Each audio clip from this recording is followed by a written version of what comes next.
Hi. So, yesterday I was talking about scheduling my days and around food, around not eating and eating. And I was thinking like, okay, so since I don't like schedules, how will I keep myself disciplined, you know? Am I just free to do whatever then? Like how do I practice being disciplined without a schedule?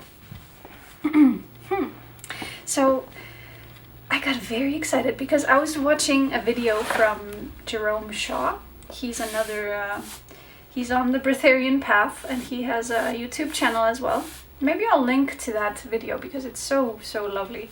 It's a conversation between him and a lady at the pranic retreat in Italy. And there's a sentence that I really liked. She said, I'm diving straight in. She said, instead of giving my love to that pizza, instead of giving my love to a slice of pizza, I can give my love to something else, right? So I realized that my focus and my focus around being disciplined around food, since I don't want food to take up much space, why am I giving it that much space? Why am I making a schedule for food? Or not food, Why am I making a schedule around food? If I really wanted to do a schedule, which I don't, but if I wanted to do a schedule, I should do a schedule around something alternative to food, right? I should be having a schedule that said 9 o'clock I will stretch, 12 o'clock I will meditate, 3 o'clock I will go for a walk, 5 o'clock I will do a little dance, so I realized that actually I also asked Jerome Shaw a funny question as well, which was like, if I'm thinking about food, am I eating food? Because where my mind goes, my body goes, right? It's funny. It's actually funny, but I think no, because I would have to be very creative in my mind. I think I would have to actually imagine myself eating, like when you imagine a lemon in your mouth, you can kind of feel the lemon in your mouth, like that might be close to eating a lemon actually, according to my body. But anyway, so instead of focusing so much on food and not food, instead of loving that slice of pizza, I'm gonna love something else. I'm gonna find my passions. I'm gonna simply forget food. And it's not about saying I'm not allowed to eat, or I'm only allowed to eat once a day, or I'm only allowed to eat bananas, or I'm only allowed to drink juices, or I'm not allowed to drink juices, only tea. Like instead of focusing on that, just forget it. Just forget it. Focus on something else, because of course I cannot just I'm aware that if I didn't know all that I know, I wouldn't be able to just forget food, because at some point I would get hungry and crave food, and I would just go and get food. But now I have grown in my mind to a place where I know that I can live without food. So, okay, we know I can live without food, so that makes me feel safe to forget it. Okay. But, so I know I'm able to live without food, so I can forget it. But what is helpful to bring into my life instead of eating food? Like it's, you know, I'm not sure if I can just forget food and that's it. You know, I have to also really know what food is doing in my life, right? Which I've done a lot. I've really discovered. I wrote something. I wrote about food freedom and 12 pathways to eating food, like 12 ways of arriving to I want to eat, you know, like where am I coming from? So that was really, really helpful to be aware of that. So since I'm aware of those reasons to look for food, I can instead of looking for food, I can find other destinations. You know, food is a destination. I can just find other destinations, right? So actually, I think I wrote down what do breatharians have in common? Let me see if I can find it. I was like, what is it that they are doing that makes them able to just forget about food? And not necessarily like all breatharians are not necessarily not eating at all. It's just, it's like they forget it. You know, they're able to forget food. They can just forget food, and then once in a month, let's say, they have an opportunity to eat with someone they know, like, and they love, and they eat, and that's it, you know. And okay, that was fun. And that's it. So, okay, here we are. So I wrote, breatharians, what do they have in common? And this is not a final list, I believe, but it's something I've thought about, and let's have a look. So I wrote first, they are in love with life. I didn't write they're in love with pizza, right? They're in love with life. And what is my life? You know, what's in my life? What's around me? Can I develop love around everything in my life? And not just, you know, not like love food a little less, maybe? Can I give some more? Maybe not, you know, denying food, but just can I pour some more love into other areas in my life? Can I pour some more love into writing? Can I pour some more love into stretching, meditating, walking in nature, noticing what my partner's doing, you know, listening to what he's saying in his meetings? Can I just love the fact that he's in my life and notice that? Can I love, you know, having a balcony and going out and getting fresh air? There's so many things to love, right? So I don't have to pour so much love into a slice of pizza, right? So the next point I wrote down was they believe in the power of the mind. Not sure I can comment on all these, or if I want to comment on all these points. They believe in the power of the mind. Well, this is basically where the mind goes, the body goes, right? So I have the power to choose where my mind goes. Where am I going? Where do I want to go? What is my intention? What am I nourishing myself with, right? Am I nourishing myself on like, am I feeding on negativity, negative thoughts? Nicht so gut.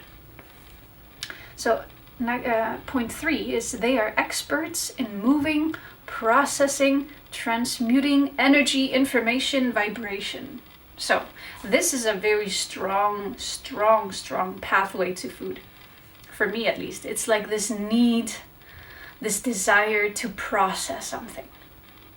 It's like, you know, instead of reading a book, it's so satisfying to process those nuts, right? Those roasted salted cashews. Oh, that is such a that's such a satisfying way of processing information, right? Like I get to chew something, it's, you know, I get to swallow it, I get to digest it, I can, like, it's just weighs me down. It's funny, right? Much more,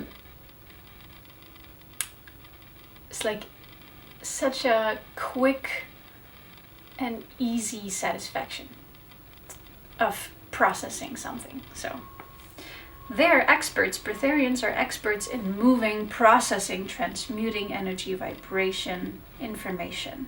They know, they are really like, you know, they're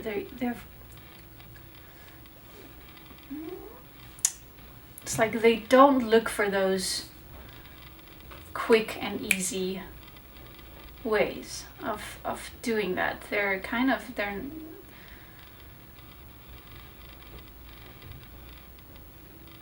it's like a higher level of moving, processing, transmuting energy, information, vibration. Yeah. So and another lady, Breatharian lady, her name is Shayna Dean.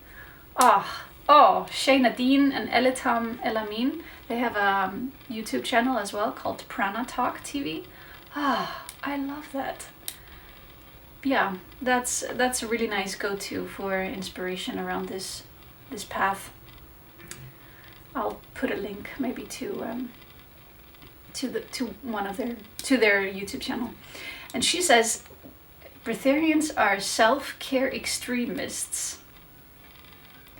That's so interesting. They really do. That's like as conscious as it can get with taking care of yourself, right? Like how, you know, it's really, there's no cheating in Breatharianism. There's no pretending, really. It's impossible. Like, okay, you can pretend you're a Breatharian, sure. But to really be Breatharian, there's no cheating. It's just super honest. And it's so, yeah, so I think really self-care doesn't, that's the highest point of self-care, I think. Because you can really not fool yourself or anyone. You have to be so aware of your energy and how you manage it. So, next one is they are the true revolution. Breatharians are the true revolution. Okay. Well, it's quite revolutionary to live this lifestyle, I have to say. Because you're just detaching from so much, and not necessarily detachment doesn't mean that you don't have anything, but that was the sentence. I think I got that from Jerome Shaw as well. Detachment is when things in your life doesn't mean you don't own anything, but it means that nothing owns you. That's detachment. I like that. So it doesn't mean you don't own anything. It just means that it doesn't own you. Yep. And so Breatharians, they don't have any blockages. You know, at least not in terms of food. And also not negative thoughts, because it's really, as I said, it's just, you cannot fool yourself. You cannot live with a negative, heavy mind and live a light life. You have to have a light mind to live in a light body. So there's so much flow of electricity going through the body. And they see and feel the richness of this realm. Again, that's as well. They're in love with life. They really, I mean, it's so, every little detail, every beautiful detail of this heaven on earth you notice, when there's no distraction.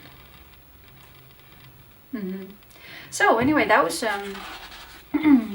my thoughts until now on what breatharians have in common. So those are things that I can, look at.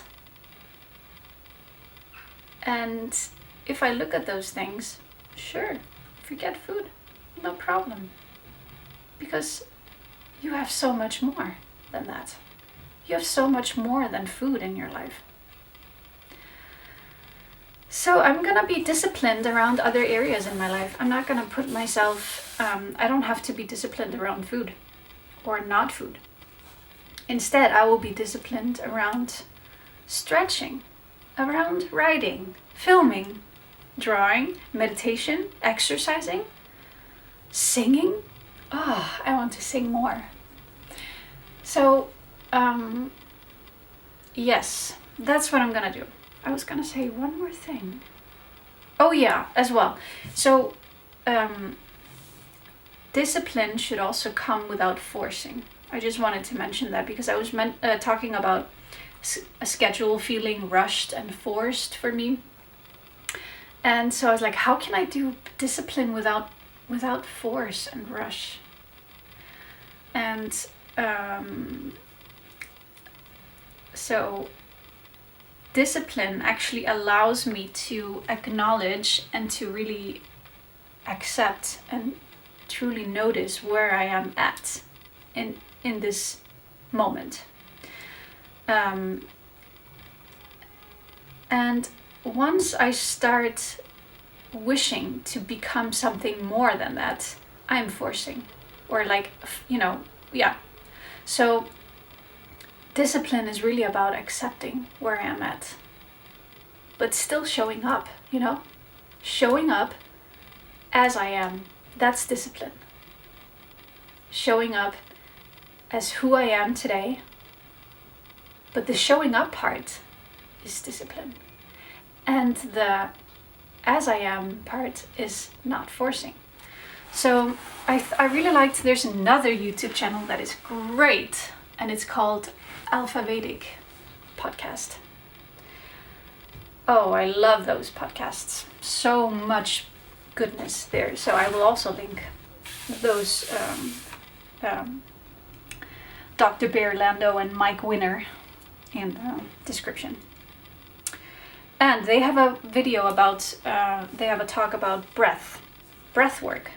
And I just remember this always. Bear Lando, he said, when you're running, for example, you should always breathe through your nose. And when you stop being able to breathe through your nose, you know that you're forcing yourself and you're going, you're exceeding your limits. So I always keep that in mind, forcing is when I'm no longer able to breathe through my nose. Yeah.